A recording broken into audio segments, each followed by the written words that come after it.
Can you hear me, Grace? You're muted. Okay, so let me check.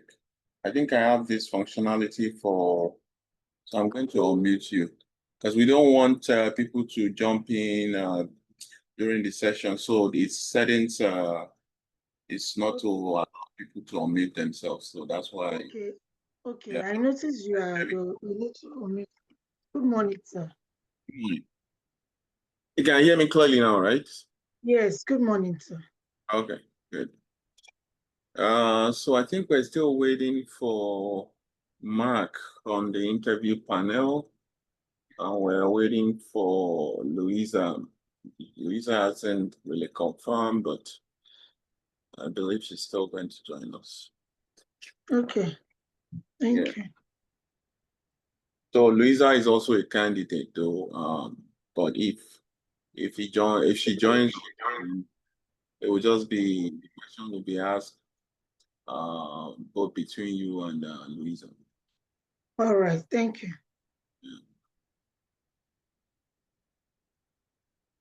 Monica, I see a comment here, transcribing. Okay, Louisa is joining now.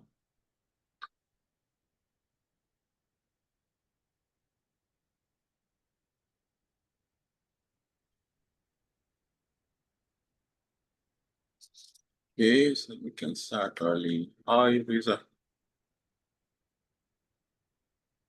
Morning. We can't hear you. Okay, let me unmute you.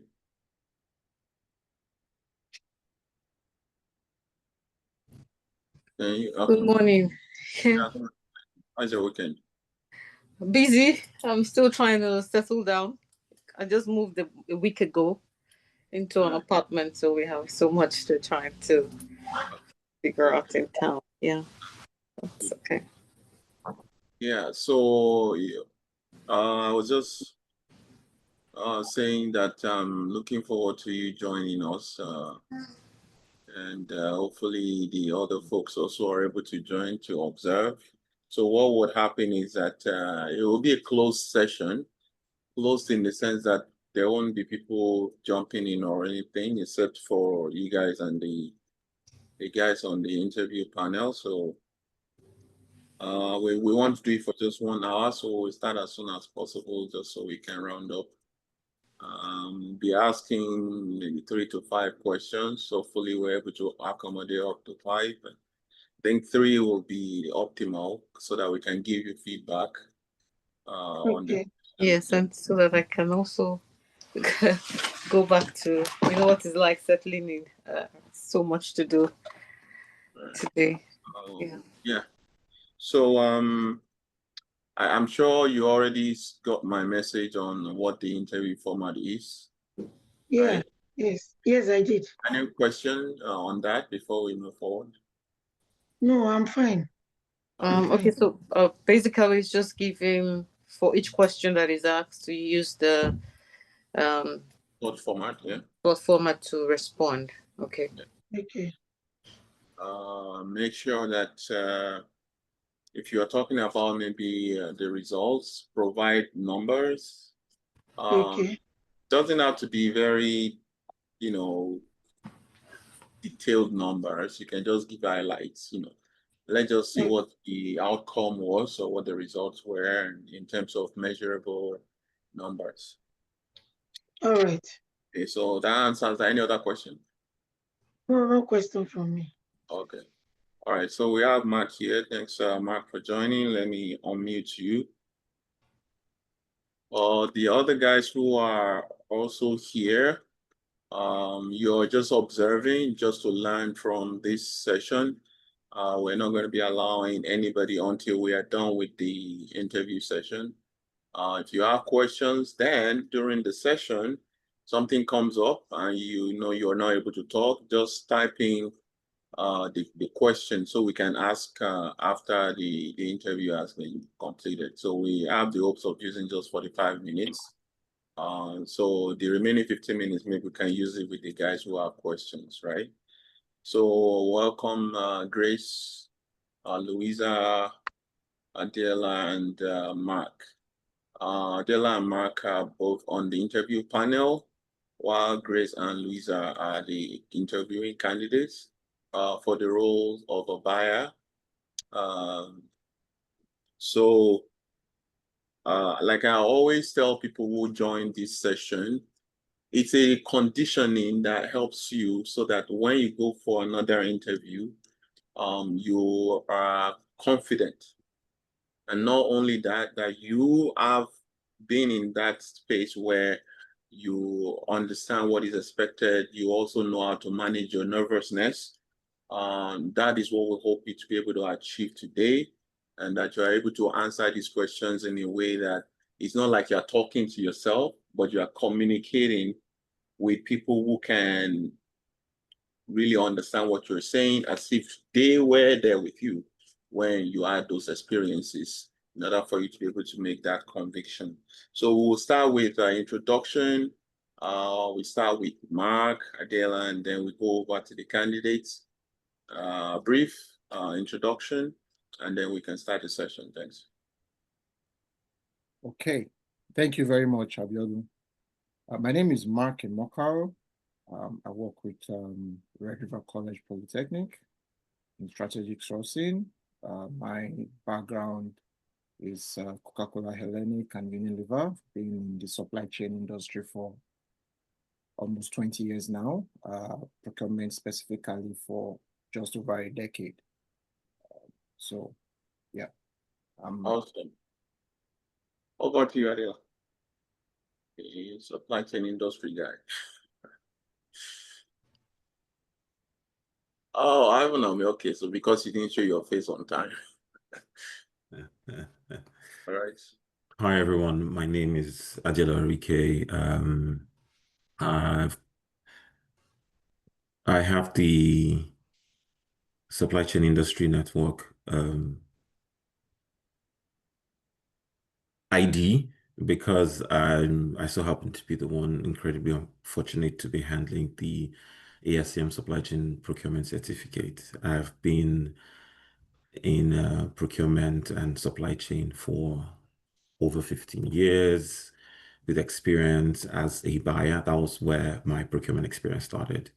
As a buyer, I'd moved from construction cost management. I've done procurement projects. I've done digital transformations. Currently working as a supply chain consultant, supporting public procurement in the Canadian government and Crown corporations in British Columbia. So that's me in a nutshell. I'm happy to be here to support the candidates in this mock interview and hope that we can provide support and bring value to you. Awesome. Okay, so let's have Louisa and then Grace. Good morning, everyone. My name is Louisa Vaje.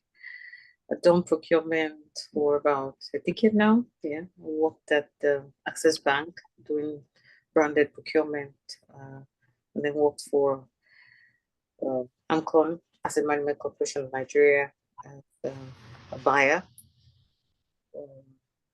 for about 7 years, and then moved to sales, and then came back to the University of to Cape Breton University in 2023 to do a postgraduate diploma in supply chain management because I'm passionate about procurement. So yeah, and I'm done with school now, so I am in the job market. All right, you're welcome, Lisa. Nice to have you here. Grace. Okay, so good morning, everyone, and thank you for this opportunity. Thank you for your time. My name is Grace Adeoye, and I have over 5 years of experience within the supply chain network, and I have successfully led vendor negotiation and implemented cost-saving strategies that has enabled me to succeed as a buyer, as a procurement analyst in different companies that I have worked. And I am particularly passionate about driving procurement efficiency and aligning procurement purchasing objective with the government, with the business goal at large. That's the summary of what I've done. Nice. So without much ado, I will hand over to you guys, Adela, Mark. So I think you can I think what we will do is we'll provide feedback after both have answered your question. You can provide your feedback immediately so that we can know what time we still have to cover the remaining question, if any. Okay. And as much as possible, I will advise that we try to ask different questions. That is Adela and Mark. So that we could cover a bit of those question sets that you have. Over to you guys. Okay. So I'll go first. We're hoping the idea is to use the STAR method, swap method, as you've been advised. So and then we'll look out for how you follow through and just to check your knowledge. My first question would be when it comes to procurement, there's a whole lot of policy and procedure that is required in this organization. So would you walk me through the steps that you would take to ensure compliance with procurement policies and procedures in your role? Okay, so as using the STAR method now, I will describe a situation when I was a procurement analyst with Eat and Co at the time, and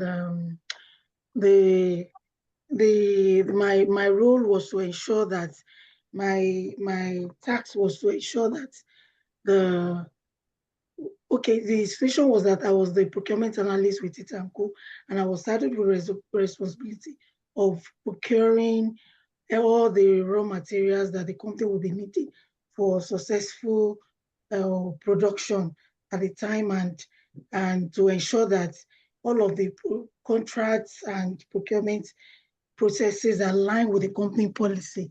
And the task was to ensure that procurement and contracts were done in alignment with the company policy. And one of the challenge I had then was that at the time I was joining the company, some departments were not following. They were not following the company policy. They were bypassing the procurement department by buying and not documenting. Others were buying directly from approved vendors without recording, and this was a major problem for the company at the time.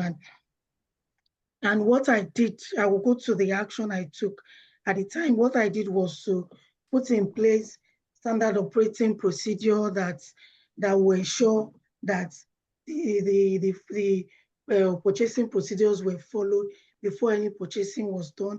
And in doing this, I worked with the IT department to ensure that before any purchase, any purchase will be input on ERP, there will be there's an automated there's an automation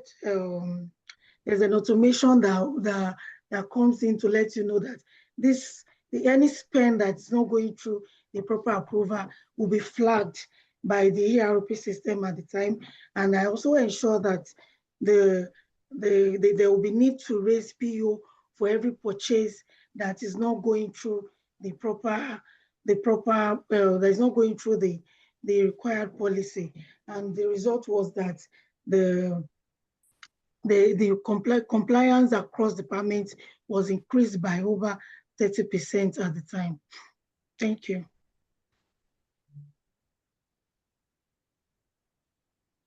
Thank you very much for your response. Abiodun, are we providing feedback right now, or You might want to ask Louisa also. Let's hear from Louisa, and then we can round it up from that. so are we rolling with the same question? I'm throwing a different question. Okay, so Louisa, my question to you would be, could you describe a time when a supplier failed to meet their contractual obligations and how you might have handled the situation to resolve the issues? Okay, so I'll give an instance of when I was in the bank. We had, because of the large numbers of branches that we had suppliers who were, we kind of had like a zoning for suppliers who were, supplying us with the pre-printed stationery. So I'll talk about deposit slips and all the works that is needed in the branches.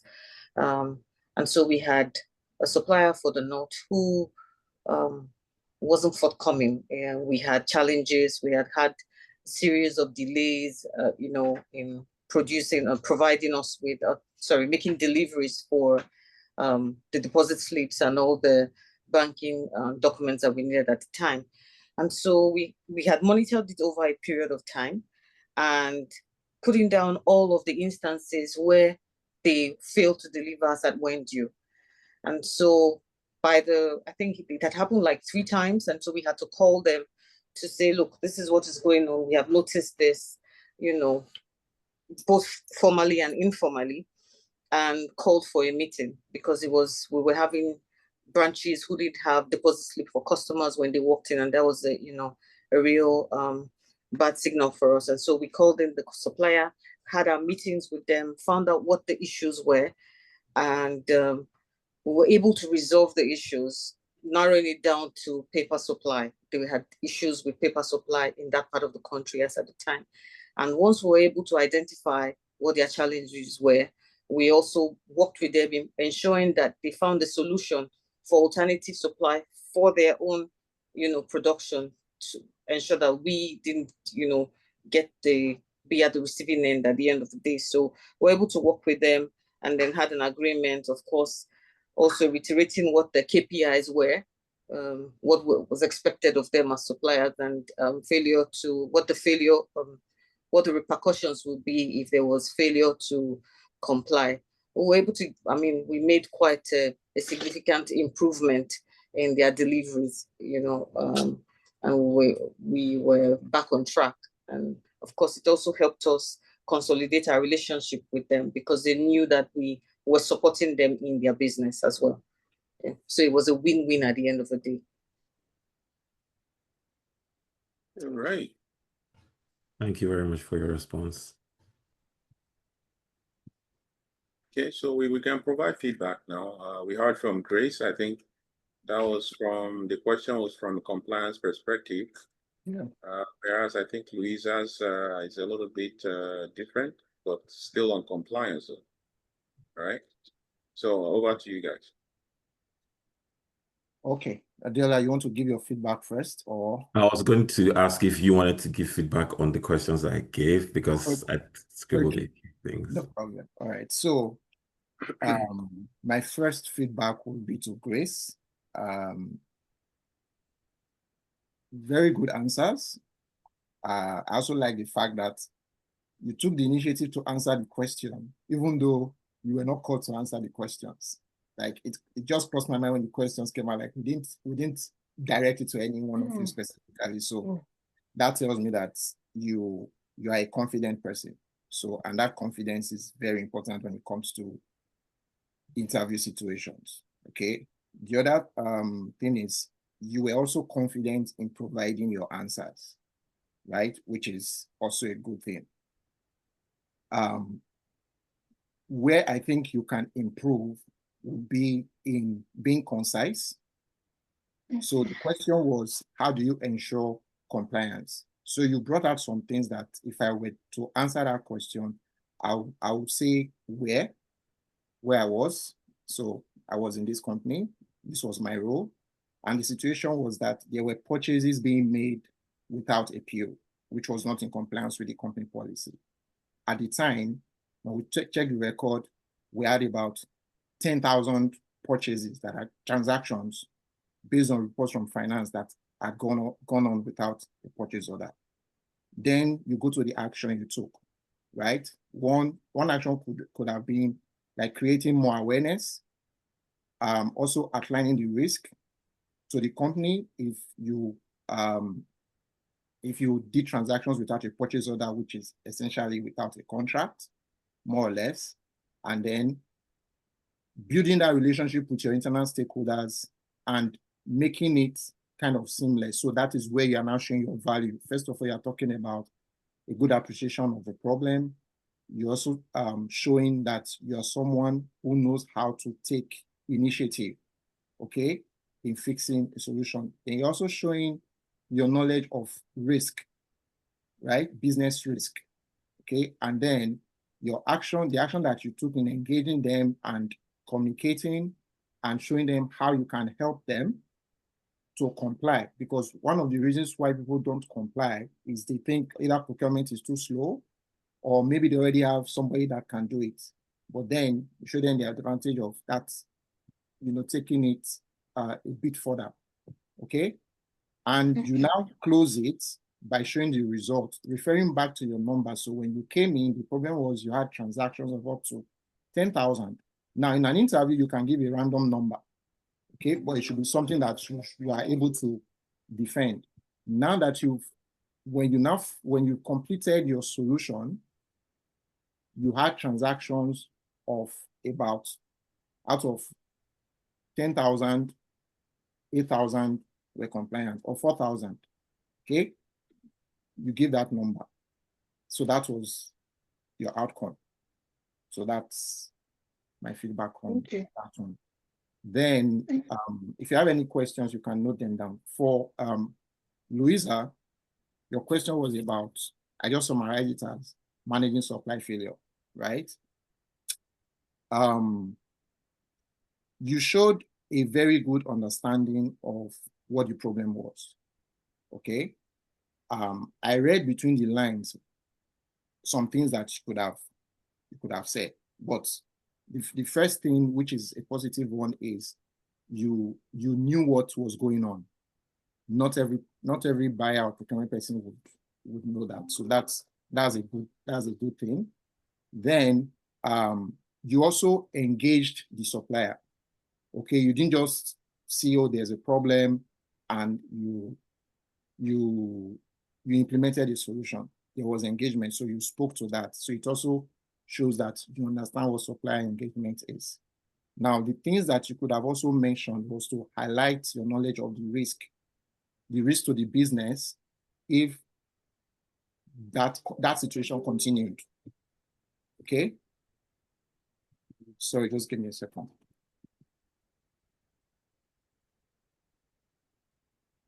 Okay, so highlighting the risk the risk of supply to the business, okay? Then one of the things interviewers will be looking for is how you approach that kind of situation proactively. Now, in an interview, when they say, tell us of how you managed something, the truth might be you've been proactive enough not to even face that situation, okay? And that is also allowed, showing that you proactively, ensure that nothing like that happened.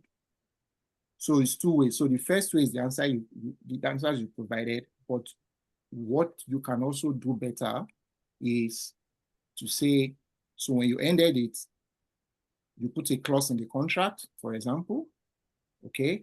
And to manage that risk, even though the question was about supply failure, you can also say you came up with like a backup because of maybe the critical nature of what they were supplying, right?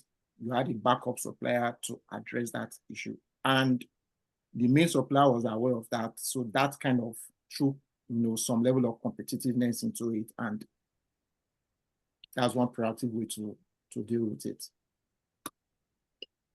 Right. Thank you. Thanks, Mark, for the detailed feedback. Can you still hear me, right? Yes, we can. Okay. So, Adela, you want to? Yes, I'll give a brief feedback. Grace, thank you for your response. I like that you use the STAR method and you clearly itemized when you were going step by step. is something that I would advise anyone to do. Provide some kind of structure for you, and also provide structure for the interviewers in a real setting. One of the reasons why they use the STAR method is because it helps the way they mark. It helps how they're marking your interview.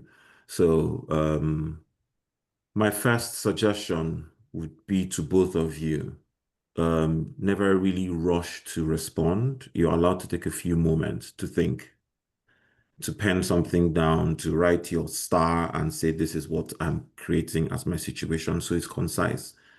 So you can say, they're not expecting ready-made answers. Even if people are doing virtual and you might just have an answer in your head. So take those few moments to think, put your situation, your task, action, and result, and try to make it concise. So I like the way you went through. Your example basically was about Maverick Spend, and then what that kind of question would be looking for on the technical side would be looking at maybe your understanding of maybe policy frameworks. It might be internal policies. It might be, say, trade agreements or legal obligations. And then to basically follow, as Mark has said, a proactive approach. There's also the aspect of not always, because there might be a situation where you didn't exactly shine with your proactivity, but to show that you went through a methodological way to handle the situation. So they're also looking at, you want to show how you were able to monitor the situation, educate the people who were conducting this Maverick Spend in the organization.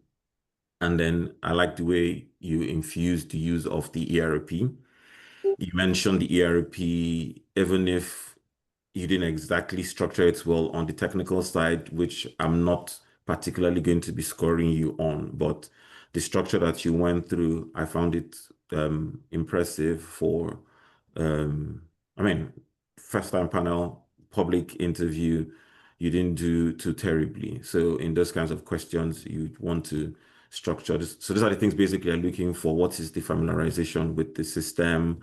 How did you see the misalignment? I want to put it back in place. What exactly was your task? You're not necessarily defining anything. You're just showing that you know the processes for documentation and then the control. And then you spoke about transparency when you spoke of the other stakeholders and involving them. So I think that was pretty okay. There's still a whole lot of room to improve, but let's move swiftly on. Louisa, I like your situation. You seem like you had your hand on what that situation was with the case that you gave. One thing I would point out, like when I talked about the star, using that whole star or SWOT method, you lingered a bit on the what the situation was, and then I didn't see that clear distinction when you moved to what your task was. And I think I know the reason why. You used a lot of we. We did this and we did that and we did this and we did that, which I completely understand. But the trick now is with interviewing, you're supposed to show how you personally outshine, which is why that structure is key, where this is what the situation was, it happened to the entire organization or to your team. And then the task is what you were tasked with doing. Yeah, I understand it might be a big organization where you really didn't have that kind of authority or power to do a whole lot, but that is how you must present it during the interview. You must show how the role that you played, how you were instrumental in doing things. You are probably not the one who wrote out the entire SOP. It was probably sitting down there, and then they just weren't using it. But that was SOP was Gracie's case, but that's what I wanted to point out with yours, the use of we instead of I. Well, I think technically it showed that you knew what the situation was as a buyer. As Mark said, most buyers just handle whatever request is on their table and move on. So I think it was a good one. There's always room for improvement. There's no perfect response. there's no perfect response. So yeah, so we're hoping that we can just add one thing, even if it's one thing you can take home with that. So that's my feedback. All right, all right. Thanks so much, guys. I also like the fact that emphasis is also on the feedback. Because guys, this is the whole point of this session. It is not to say, oh, you didn't say this well, or no. We're focused on how you can improve going forward to help you to be successful in your next interview. So over to you, Mark, for the next question set. Okay, thanks, Abiodun. So my question would be to both of you. So maybe Louisa, this time you go first. Can you describe your experience with procurement processes, including supplier selection and evaluation?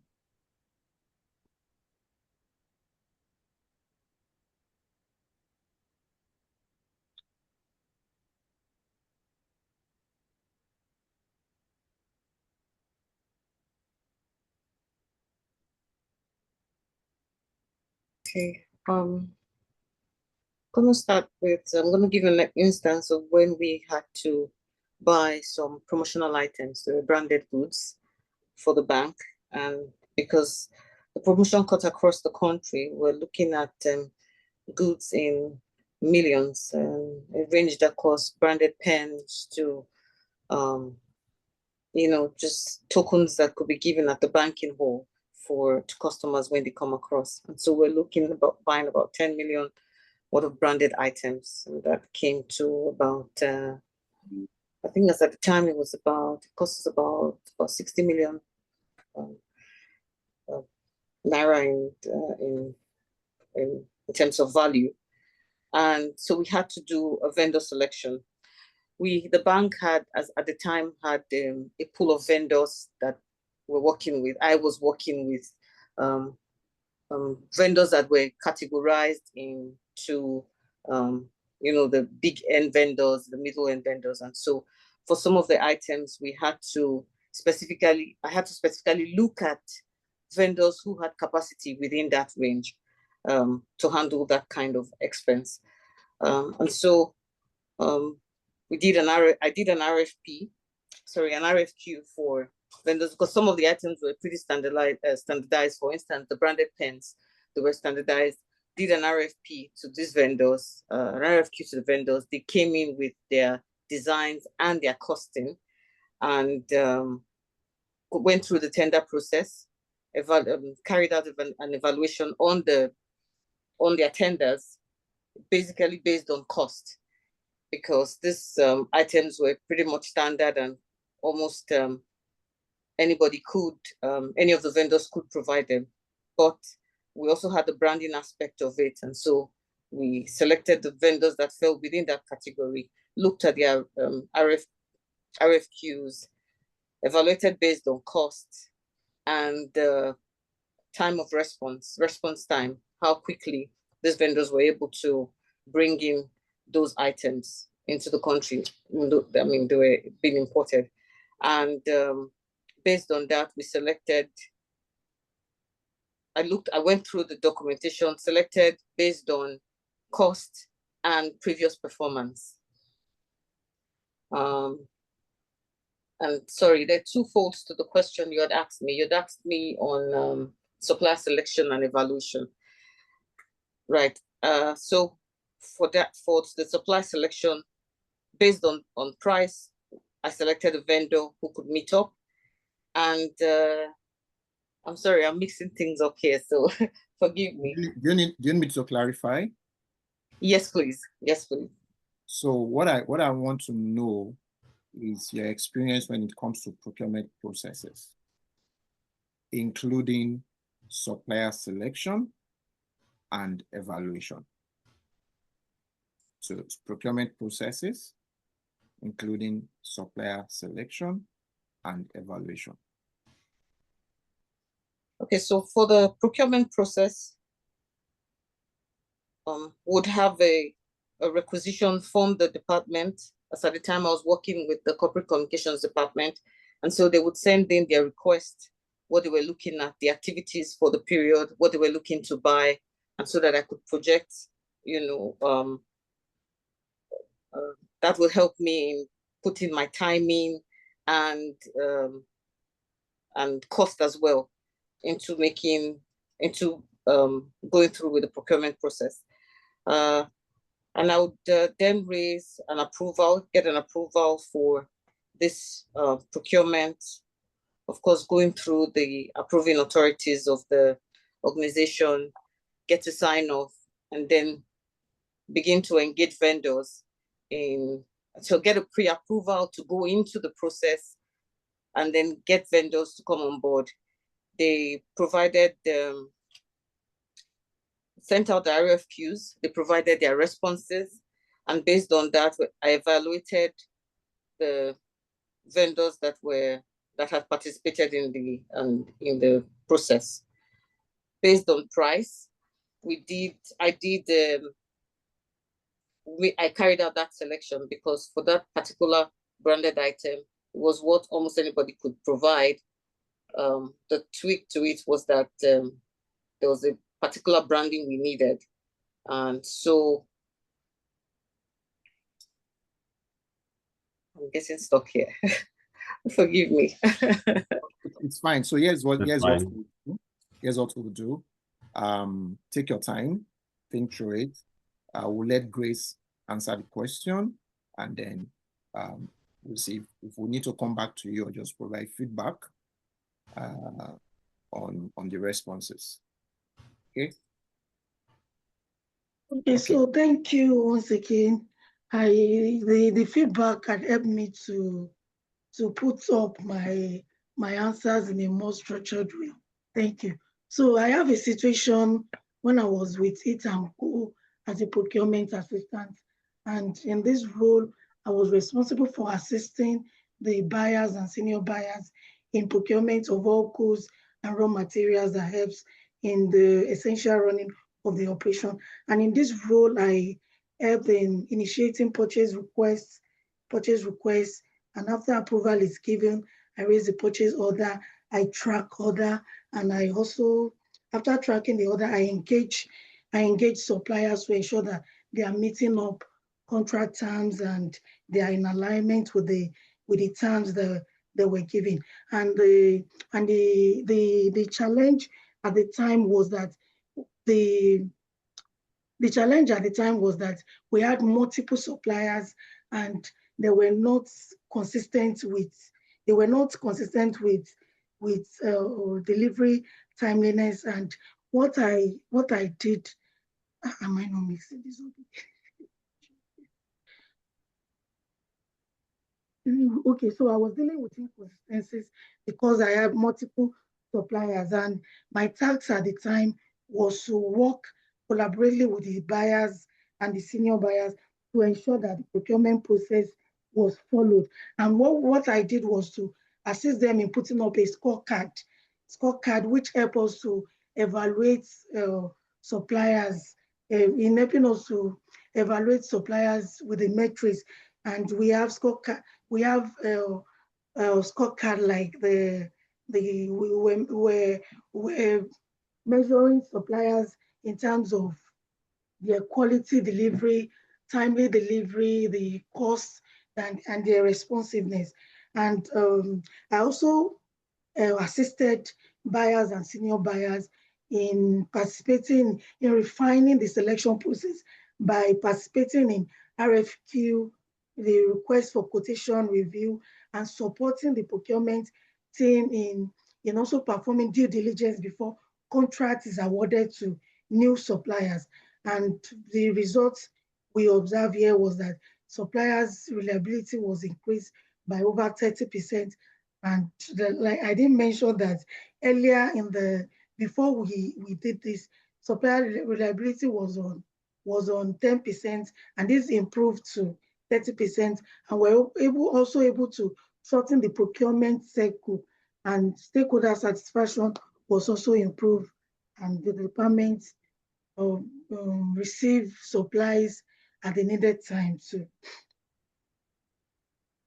That's my results. Thank you. Thank you very much. Okay. So Abby, we have time to give Louisa and Koji to respond again, or should we just go ahead and provide feedback to them? The sake Abby, of I can hear you. time, I can hear you, Abiodun. for the sake of time, let's just go ahead and provide feedback, so that we can move on to the next question. Yeah. Okay. Okay. Let me briefly provide feedback on to Louisa. Thank you for the attempt. To probably your surprise, it was a good attempt. You were doing well, and then you lost confidence. Yeah.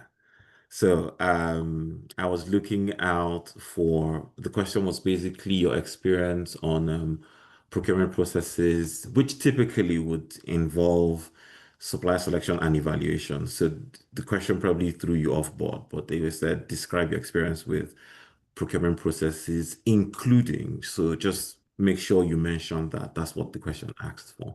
So it's looking for you to demonstrate knowledge or your experience with end-to-end procurement, probably from the needs assessment to contract award, if not post-contract, and how you follow policy and how you ensure fairness.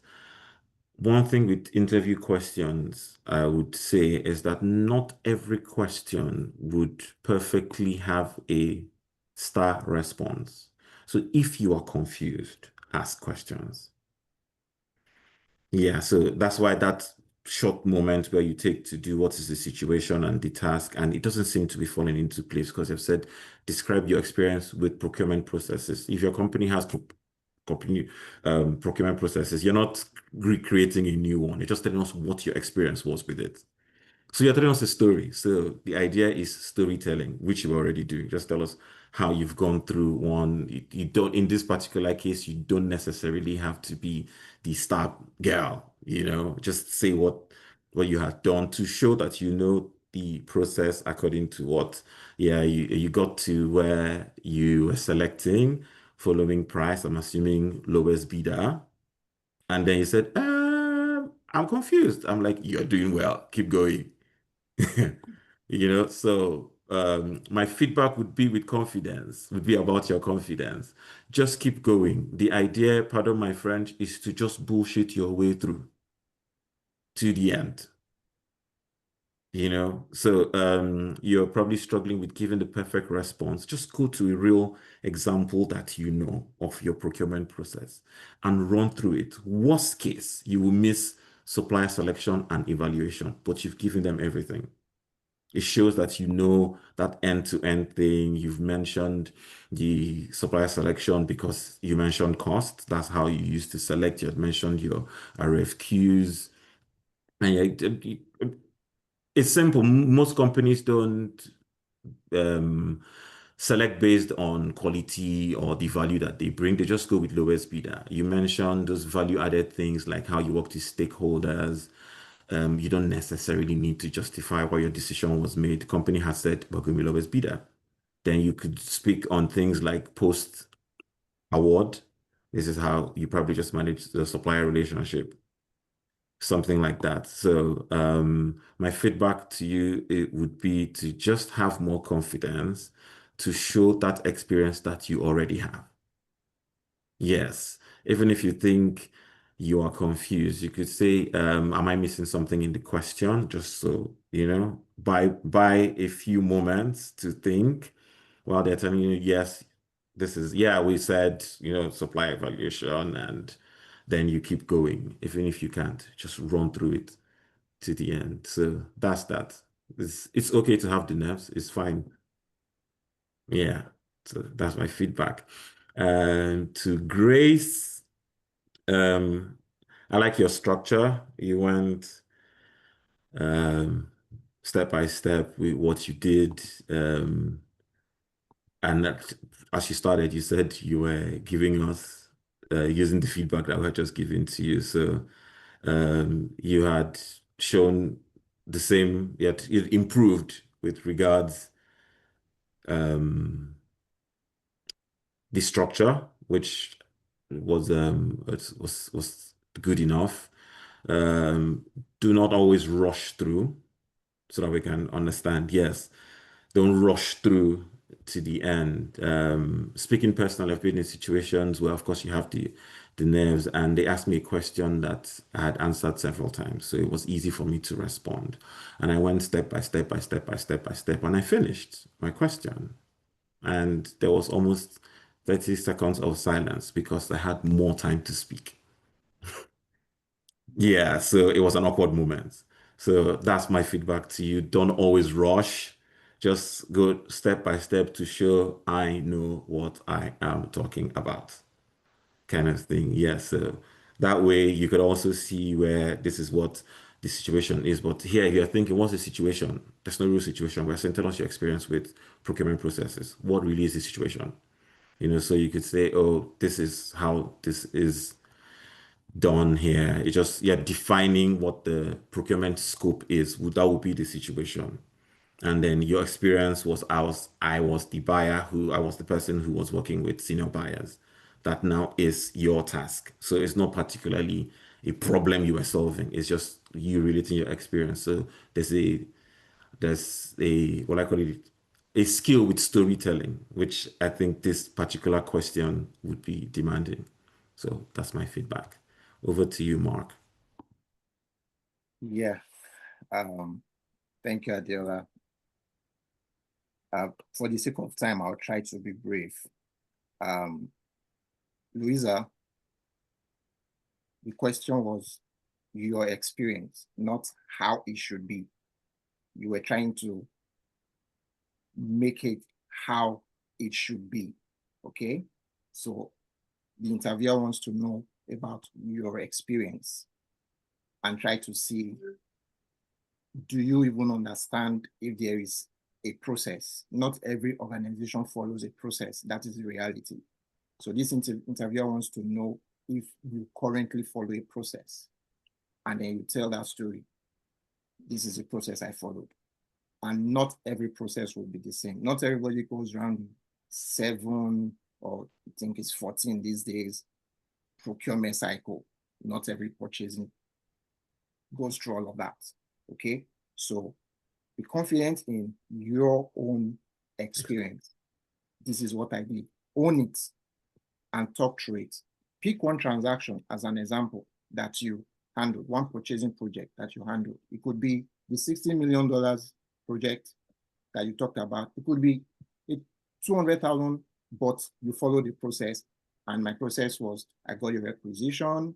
I checked if we had the item already in the warehouse. It was not available. I put out an RFQ, and I let the vendors know we're going to evaluate them based on cost. And we selected based on the lowest cost. And we did a PO, and that was it. That is a process, okay? So it's yours, own it with confidence. Then for Grace, yes, similar feedback to what Adiola told you. You say the right things, you want to rush through them. You are saying the right things. You mentioned scorecard, fantastic, right? For me, that's alone, because even the process of developing a scorecard, it's a process in itself, right? Because your scorecard is going to have the other things you mentioned, quality, it's going to have time, it's going to have cost. So fantastic response. I liked it. Just, pace yourself and let your answer be concise. So people are able to pick from when you're transitioning from one aspect of your response to the next, and then until you close it. Abby, you're muted. Yeah, thanks so much for the feedback.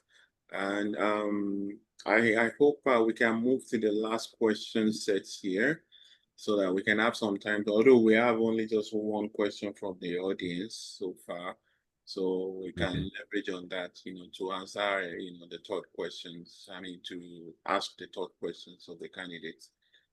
So I think Adela, you want to try this time? Okay. I will ask both of you the same question. I'll ask Grace first, which gives Louisa time to think, and this would be one that you would use the STAR method for. So it might be, I use this word loosely, easier for you to respond. So with modern day procurement and procedures in this organization, we have a whole lot of, we're building a new team that handles our supplier relationship management. So could you describe a time when you've had to address supplier performance issues? Feel free to tell me what steps you took to resolve the situation and what the outcome was. Supplier performance issues, yes. Okay, so thank you, Adiola. I have had a major issue with a supplier at a time when we were running two major projects together as an organization. We're opening two major central kitchen at the time, and this supplier was one of our key supplier, and she was supposed to supply us one major ingredient for the opening of one of the second restaurant, and this supplier was calling to say she's coming. She was running late. She wasn't meeting deadline. She wasn't meeting the SLA terms and all of that. That was the situation, and the task was that I was supposed to ensure that this vendor supply in time, and the two projects should be commissioned at the set time. The two outlets were to be commissioned. That was my task, to ensure that the projects were commissioned at the set time.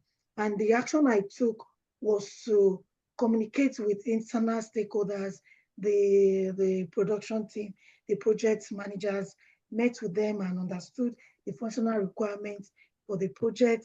And I understood the impact of what this delay will be having on these two projects. And we agreed that we're going to get a sub-supplier to bridge the gap. And that was what we did.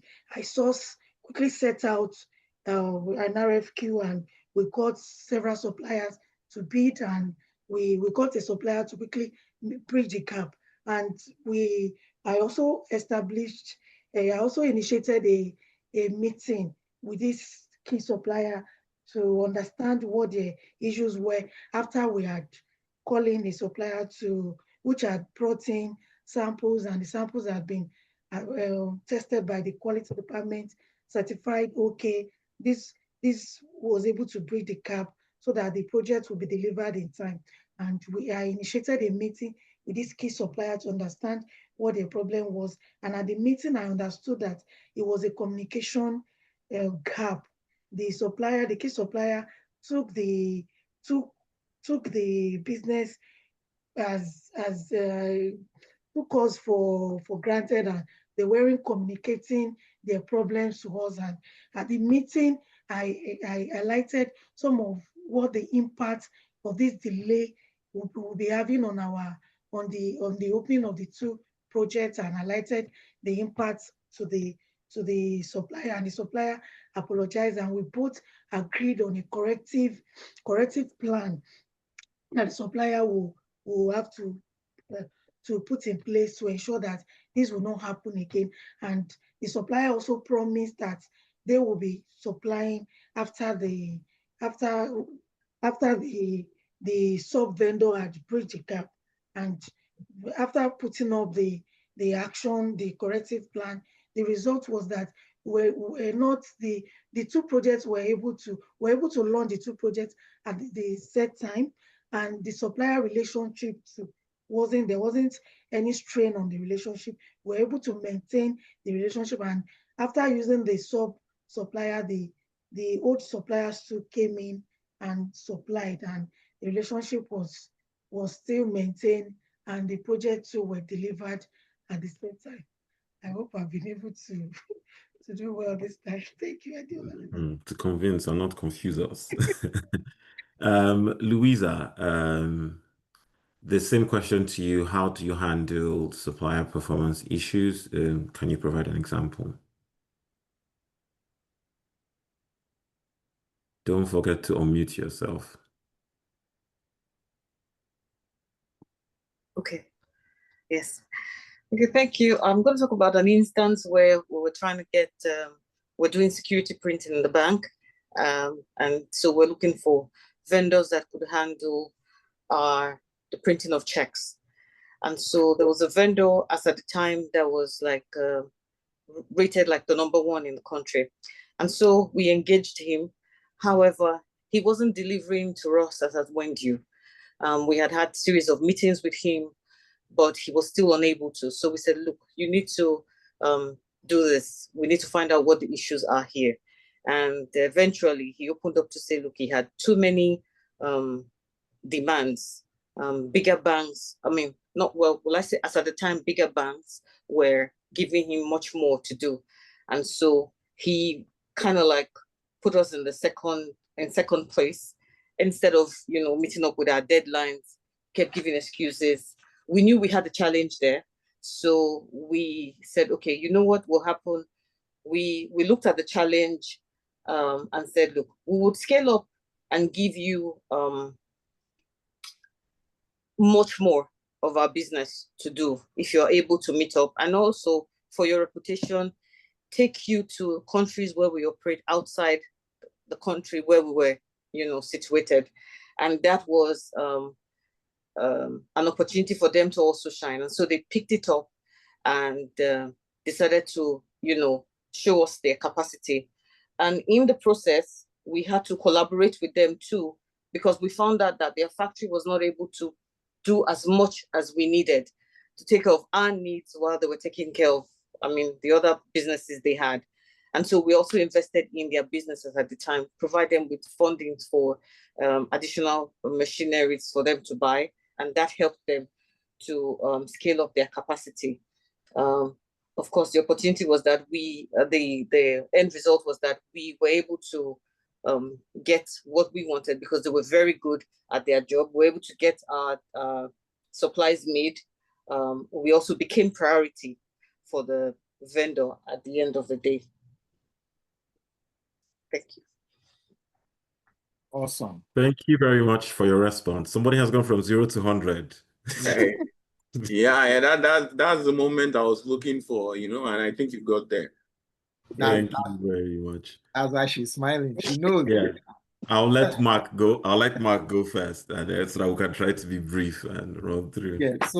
So yeah, thank you, Adeola. Thank you, Grace. Thank you, Louisa. So I will take Grace first. So fantastic job, right? Like when I put down a note to say, okay, area of improvement, you talk about it and you knock it off my list. And that's what we just kept on doing. So you were able to identify the issues and you ticked all the boxes. You highlighted what needed to be done, the deadline to have those shops opened. That was your task. You pointed out the problem.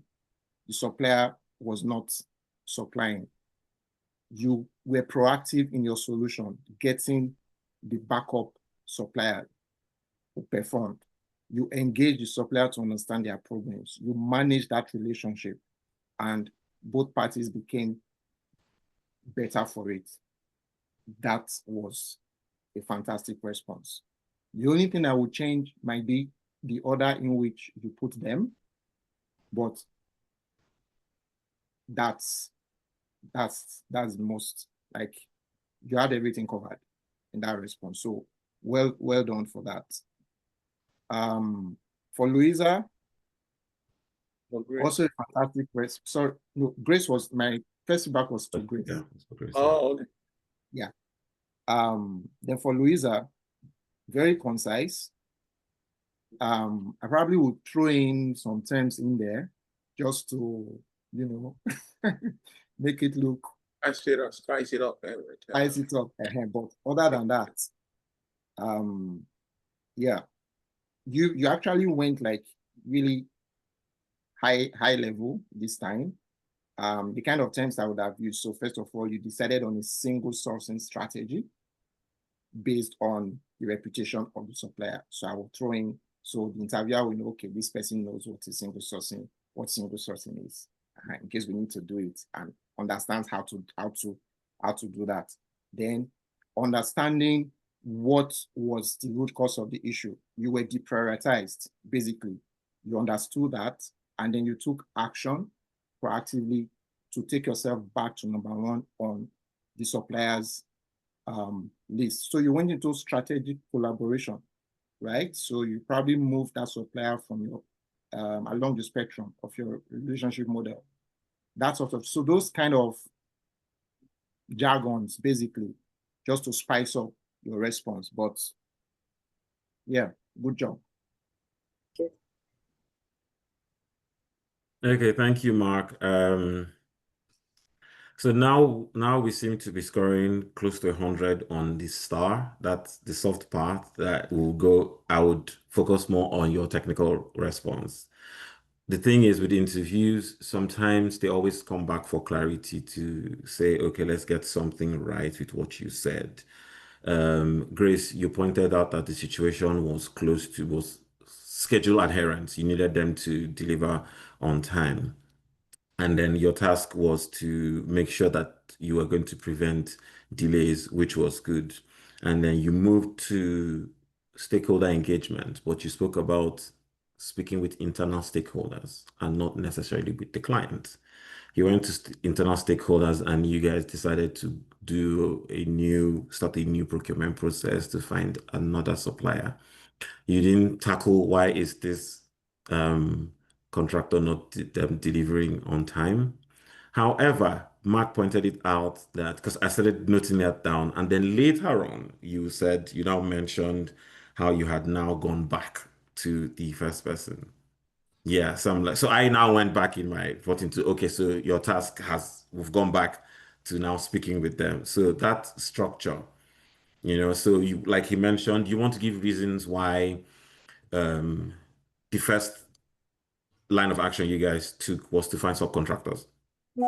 Yeah, so it's either you're telling us that they have um they'd probably done the same thing in the past, so you're learning from, but just throw those reasons why you might not necessarily fill the interview with technical jargon, but give the logical reasoning why. Because someone is wondering, okay, the person is not delivering. Why are you jumping to subcontractors? Why are you not engaging them to follow through with some kind of, at least establish some kind of corrective action that we could take? So, but you followed the STAR method.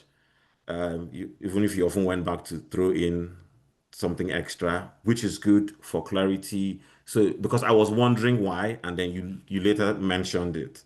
So in my notes, I struck things I was going to mention out. Oh, she's mentioned it finally. She's mentioned this finally. I'm like, okay. So I think that's pretty good. I like that. There's the quick, recovery. It seems like your confidence has, I mean, it's built as we are saying in this um this hour that we've been here. So to Louisa, thank you very much for your response. You've gone from 0 to 100. Now, I mean, cooking with firewood, now you're cooking with gas. Your situation was clear. There was the same delay to schedule.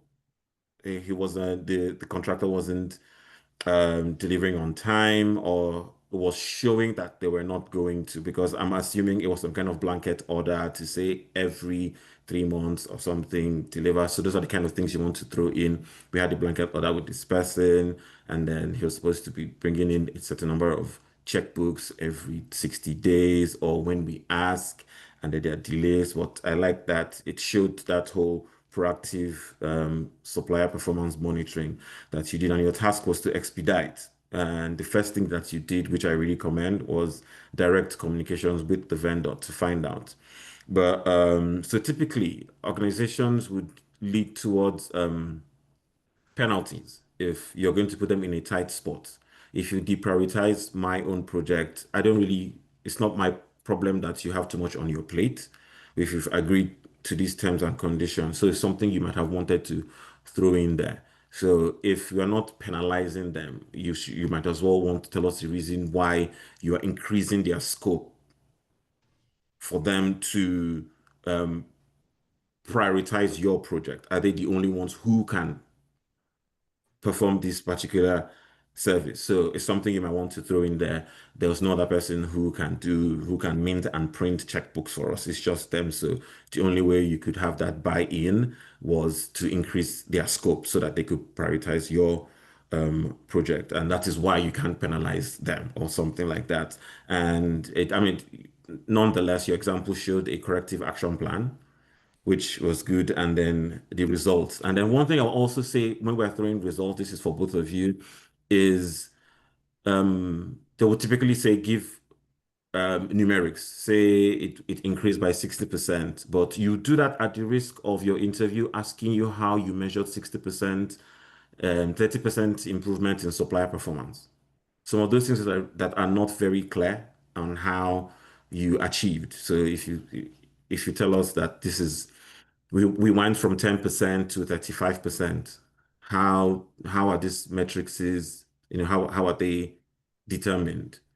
You could say, oh, we use this particular ERP, or these are the KPIs that we use, but some interviews would expand on the question. Their next question is offshoots of the previous questions they've asked you. So be careful with things you cannot defend. Don't throw those kind of things in. But so far, I think both of you have done really good, and I'm personally impressed with the performance today. I'd call it a performance because being in front of a panel and other people who are just silently watching is quite brave of you. So thank you for showing up. Awesome. Thank Thanks, guys. At this point, I want to ask if Grace or Lisa have any questions. No questions, but very thankful for the opportunity. I almost backed out because I've been, a bit of movement for me the last 2 weeks. So, but yeah, I'm very thankful for it. I'll take them into consideration. One of the things I know that I have issues with is, using the right terminologies. I need to remember to chip those in my interviews. And yeah, I think that will help to scale up my performance. Yes. So thank you very much. Thank you. You're welcome. Okay, so I would also like to thank the panel for taking out time for the interview. Thank you. And the feedbacks have been very, very, very, very strong for me. And I know I've been rushing, so I'm taking notes of that. And I'm sure we're going to raise the next interview. Thank you, guys. So what I want to add to that, because one thing I always say is that when it comes to interview, you're like at the negotiation table, even though it's not clearly stated that you're negotiating. So from the process side, in terms of how you are answering, is a very good way to think about it as a negotiation, and also maybe the research you've done on this company will come in handy for you. For example, when they were asking about compliance to policies, if you understood the policies of that company when it comes to procurement, it will be a very huge leverage for you if you can really hone in on their own policies to speak to how it connects back to the question that they have asked you. So that's one thing I just want to point out. Then secondly, your sitting position is also very important. Particularly, Grace, you're a little bit slouched most of the time when you're sitting, and it could communicate something else to them, like, oh, maybe you're not confident, or maybe you're not so interested in the conversation. So we need to be mindful of these things. And also, I want to emphasize that when you are trying to collect your thoughts, you want to say something, avoid saying rather keep quiet. That is, just keep saying because that also could take away from the professionalism that you are trying to portray when you are answering their questions. So it's going to take practice I'm also fond, I was fond of it. And I didn't really realize that every time I'm talking, trying to express myself, because there is a link between your mouth and your brain, right? You will tend to fill in with the filler. So if you can practice more to avoid it's going to take things like this, like an actual engaging in conversation, and you become self-aware that, ooh, I was saying too much during that conversation, so that the next time you're able to take out those filler words, and it really helps to improve your confidence as well. So I think we had a question that we can answer quickly just so we can round up. What is that question again? So how important is it to be specific about the organization when you are the organization where you worked when describing your situation? I'm thinking, based on the responses of Lisa and Grace, you will see that it's not really the important thing.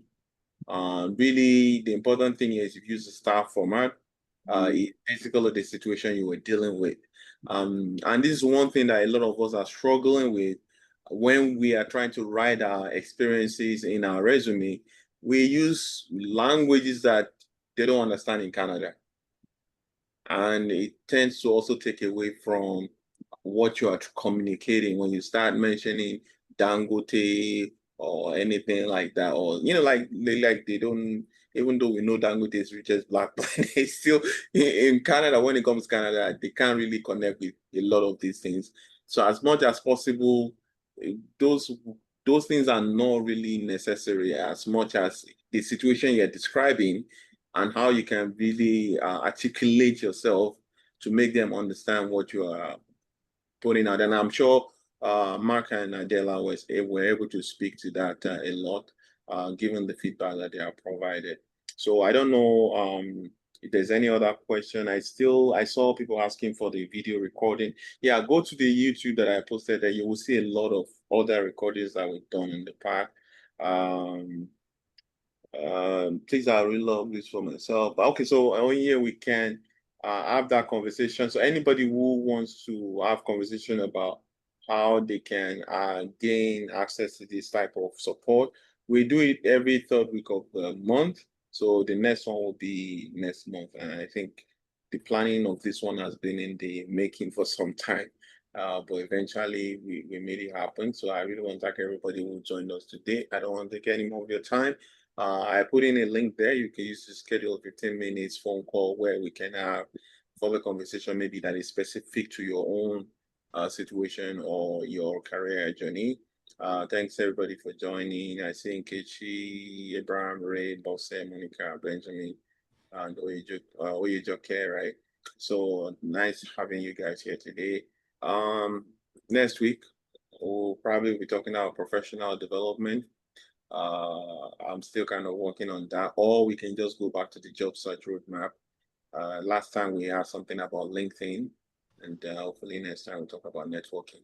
So that's it for today, guys. Have yourself a great weekend. The sun is really high up there outside. I hope you have some activities with the family. We have rain today.